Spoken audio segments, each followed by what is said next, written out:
You grab your keys, put on your shoes, and look down at your dog. They are standing near the front door, giving you those deep, pleading eyes. So what do? You crouch down, wrap your arms around them, and say in your softest, sweetest voice, "It's okay, buddy, I will be back real soon."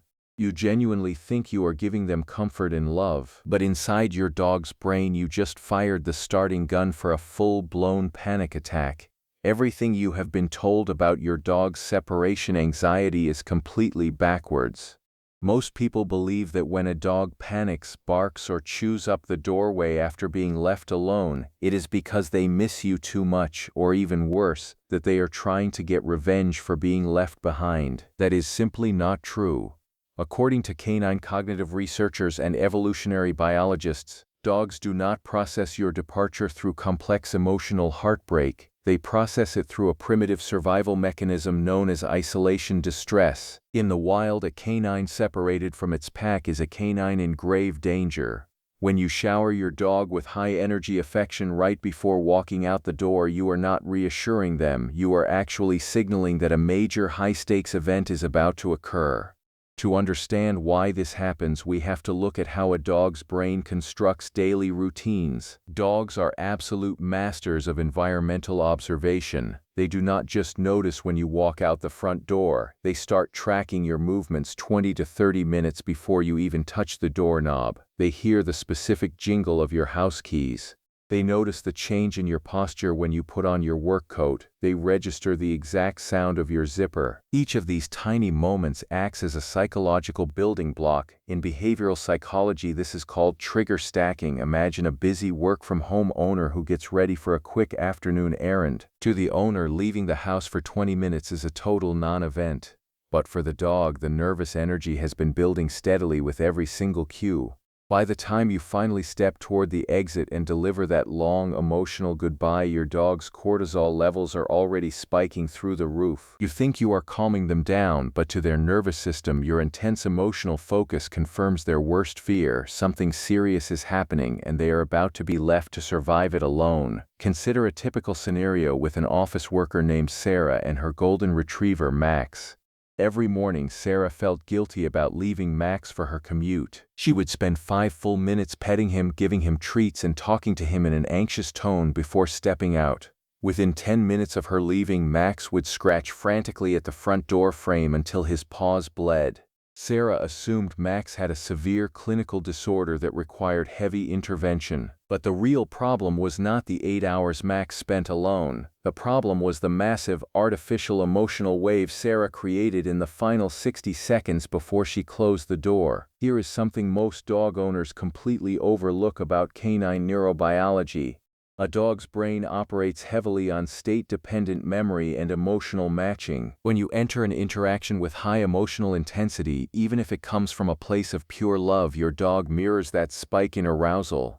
Because dogs lack the abstract reasoning to understand that you will reliably return in 3 hours, that sudden spike in nervous energy has nowhere to go once the door shuts. It immediately turns into panic. This brings us to the myth of the Velcro dog. Many owners wear it like a badge of honor when their dog follows them from the kitchen to the bathroom, leaning against their legs every second of the day.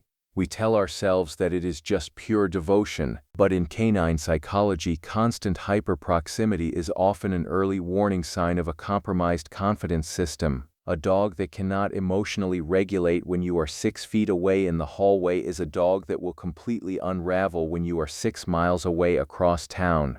When owners mistake this hyper-attachment for simple affection, they tend to reinforce it. They pet the dog every single time it nudges their hand. They give constant reassurance whenever the dog shows subtle signs of clinginess. By constantly fulfilling that demand for attention, you inadvertently teach your dog that safety only exists when they are physically touching you. You are unknowingly stripping away their ability to self-soothe. The real shift happens when you realize that your dog does not need emotional farewells, they need absolute neutrality. Panic thrives on novelty and high emotion, but it completely dissolves in the presence of boring, predictable routines. If you want to reset your dog's nervous system, you have to break the connection between your departure cues and the act of leaving. Pick up your keys, walk over to the couch, sit down and watch television for 10 minutes without going anywhere. Put on your heavy winter coat, walk into the kitchen, drink a glass of water, and take the coat back off. When you desensitize those individual triggers, your dog's brain stops stacking anxiety in the minutes leading up to your exit. Starting today, try one simple micro-action that will radically alter your dog's perception of your departures.